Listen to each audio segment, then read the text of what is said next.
ಅಪ್ಪ ಏನಿನ ಪ್ರಯಾಸ ಆಯಿತು. ಒಂದು ಸಲ ಬೇಹಾದಲ್ಲಿ ಏನಾಯಿತು, ಇನ್ನೊಂದು ಸಲ ಪ್ರಯತ್ನಕ್ಕಾದ್ರೂ ಫಲ ದೊರೆಯಲೇಬೇಕಲ್ಲ. ಸಾಧ್ಯವಿಲ್ಲಣ್ಣ, ಸಾಧ್ಯವಿಲ್ಲ. ಮಬ್ಬು ಜನಾಂಗದವರ ನೆತ್ತಿಯ ಮೇಲೆ ಕಾಲಿಟ್ಟು ಲಂಚದ ಮಂಚ ಹೇರಿ ಪ್ರಕಾಶ ನಗುತ್ತಿರುವ ತನ್ನ ರಾಜದಂತವರ ಎದೆಗುಂಡಿಯನ್ನೇ ಸೀಳಿ ಅವರ ಬಿಸಿ ರಕ್ತದಿಂದಲೇ ಬಡವರ ಬೆವರು ತೊಳೆದಾಗಲೇ ನಮ್ಮಂತ ವಿದ್ಯಾವಂತರ ಆತ್ಮಕ್ಕೆ ಶಾಂತಿ. ಇರದಿದ್ದರೆ ನಡೆಯುವುದು ಈ ಸಮಾಜದಲ್ಲಿ ಕ್ರಾಂತಿ. ಅದಕ್ಕಾಗಿಯೇ ಇಂದಿನಿಂದ ನಾನೇ ಸಜ್ಜಾಗಿ ನಿಲ್ಲುವೆ ಈ ಕಠಿಣ ಸಮಾಜಕ್ಕೆ ಮುಕ್ತಿಗೊಳಿಸಲು. ಸಮಾಧಾನ ತಂದುಕೋ ಸಹೋದರ, ಸಮಾಧಾನ ತಂದುಕೋ. ಇಂದಿನ ನಾರಾದರೂ ಈ ಸತ್ಯವಂತರಿಗೆ ಬೆಲೆ ಸಿಕ್ಕೇ ಸಿಗುತ್ತದೆ ಈ ನಿನ್ನ ಸಮಾಜದಲ್ಲಿ. ಸತ್ಯವಂತರಿಗೆ ಬೆಲೆ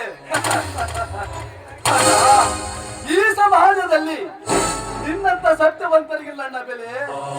ಒತ್ತೊಂಟರ ನಿತ್ಯ ಗರತೀರ ತಾಳಿ ಹರಿದು ಎಂಬ ಬಳ್ಳಿಯನ್ನು ಮುಳ್ಳಿನ ಮೇಲೆ ಎಸೆಯುವ ಗೋಮುಖ ವ್ಯಾಘ್ರ ಕಾಮುಕರಿಗೆ ಈ ಸಮಾಜದಲ್ಲಿ ಬೆಲೆ. ಮಿತ್ರನೆಂದು ಮನೆ ಸೇರಿ ಶತ್ರುವಾಗಿ ಮಿತ್ರನ ಸತಿಯನ್ನೇ ನಿತ್ಯ ಬಳಸುವ ಕತ್ತುಗಾರ ಭಂಡರಿಗೆ ಈ ಸಮಾಜದಲ್ಲಿ ಬೆಲೆ.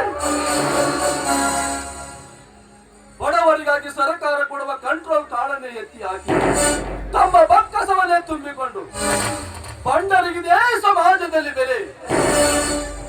ಸತ್ಯಮೇವ ಜಯತೆ ಎಂದು ಗಾಂಧಿ ಮಂತ್ರವನ್ನೇ ಮರೆತು ಸತ್ತ ಮೇಲ ಜಯತೆ ಎಂದು ಜಗಕ್ಕೆ ಸಾರುವ ಪಂಚಾಯಿತಿ ಅಧ್ಯಕ್ಷ ತನ್ನ ರಾಜರಂತ ಬಂಡರಿಗಿದೆ ಸಮಾಜದಲ್ಲಿ ಬೆಲೆ.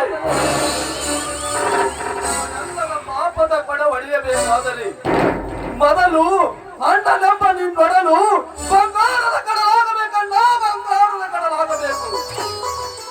ಅಂದಾಗ ಪಾಪದಿಂದ ಹಡಿ ಇಡುವ ಇಂಥವರಿಗೆಲ್ಲ ಇಂದಿಲ್ಲ ನಾಳೆ ಅವರ ಕೈಗೆ ಗೋಳ ಹಾಕಿಸಿ ನ್ಯಾಯದ ಪತಾಕೆಯನ್ನು ಹಾರಿಸುತ್ತಿದ್ದರೆ ನನ್ನ ಹೆಸರು ನಿನ್ನ ಸಹೋದರ ಶಂಕರನೇ ಅಲ್ಲ.